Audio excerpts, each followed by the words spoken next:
Hello friends, welcome to my YouTube channel. So today in this video, I am going to show you how to uninstall dynamic lock screen wallpaper in this device.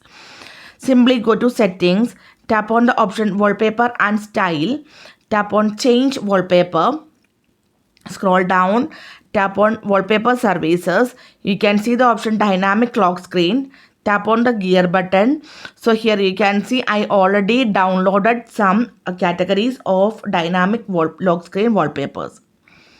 So to uninstall this dynamic lock screen wallpaper, tap on the three dots, tap on uninstall, and from here you need to select the categories of photo that you want to delete or uninstall.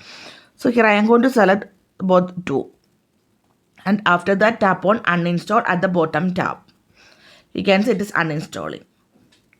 So simply in this way we can uninstall dynamic lock screen wallpaper in this device.